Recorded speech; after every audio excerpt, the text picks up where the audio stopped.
So money doesn't bring you happiness. It's never made me happy. I don't measure happy. What do you measure?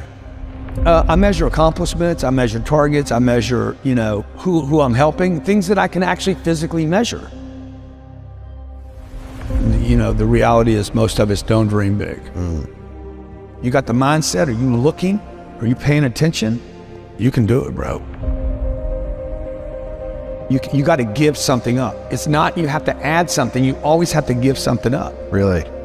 I've never been able to go from here to there and not give up something. They got me here.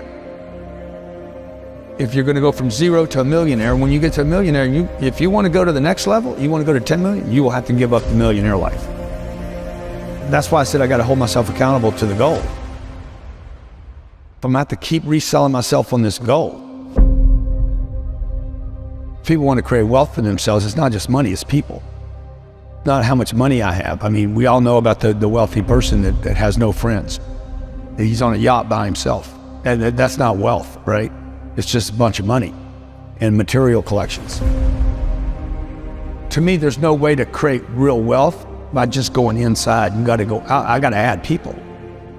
How do you get people to know who you are? I say almost yes to almost everything. Why do you say yes to everything? Because it connects me to another person. I need people to get to know who I am. I'm going to become somebody. I want to contribute more.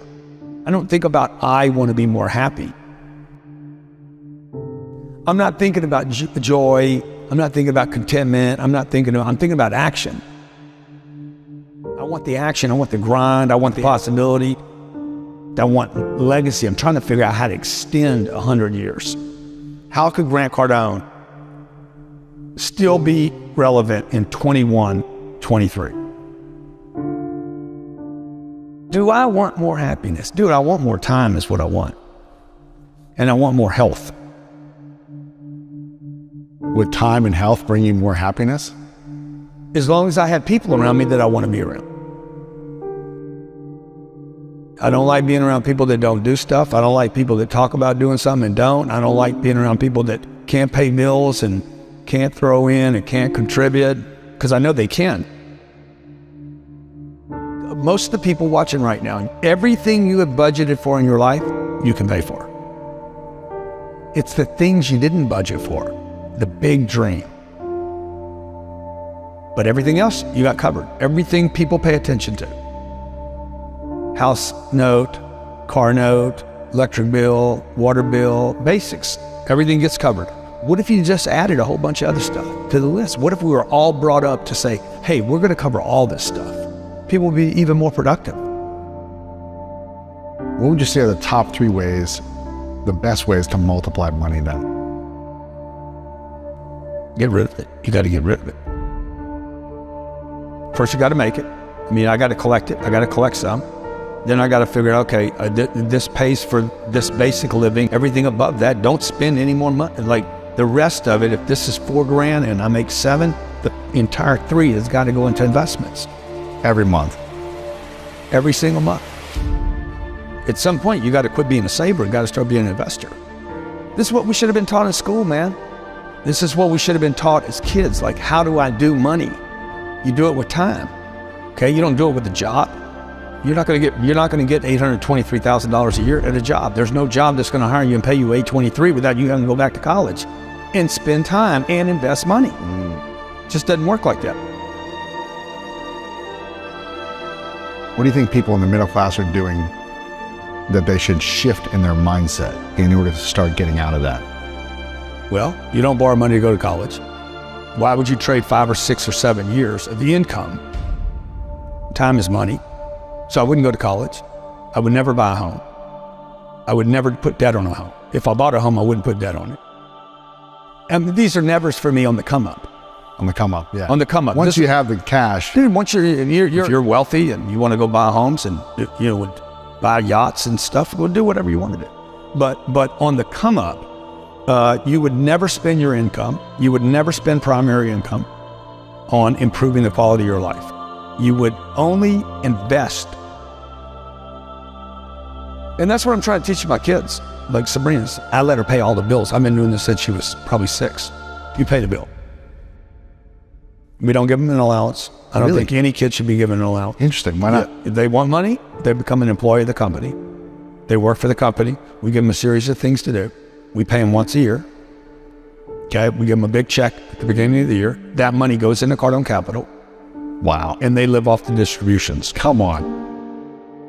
Sometimes they'll get a bonus for doing extra stuff. But they don't get the money. They never get the money. It's invested, and they get that the money is distribution. invested, they get the distributions.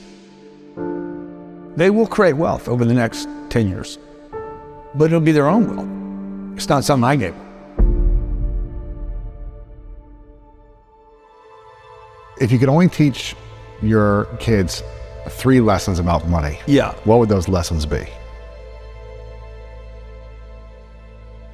People. Number one, meet people. No one's a stranger. The money's a people game. 2, once you get it, don't lose it. And number 3, invest in things where you can never lose your capital. Now, the person watching this, she's a waitress and she's got 2 kids at home. She's like, I'm never gonna make 800. It's because you already gave up on the idea. Like you never said that's the target. And you keep thinking you gotta wait tables. And you quit already. How many people are in debt in America? 40% of people that make $1 million a year still are living paycheck to paycheck. 40%? 40%. But that's not because of inflation. That's because they spent money they shouldn't have spent. They thought they were entitled to because they're millionaires. They live above their means. They live above their investments, not their means. How can we shift the relationship to money that we have so we can have a better experience emotionally and spiritually about money? Anything you're hiding, you're going to have problems with. The secret keeps you sick. First thing I look at every day is my money. I have a great relationship with my money. I'm not just gonna think about it, I'm gonna be somebody today. I'm gonna grow into who I should be. What I've done already is impossible. From where you came from and all these things. From where I came from, I should be dead. I should have been dead at 25 years old. Or in jail. Messed up forever. You know, instead I became this guy. And I mean, I'm grateful. And I don't know that I had any breaks. When people say, oh, you had luck, I'm like, You grinded, right? I've been grinding. And I'm proud of the grind. But I wanted to turn into something more than money. I'm going to feel good about a lot of places I go to and a lot of people I meet. Because I made more contributions than I didn't. I gave more than I took.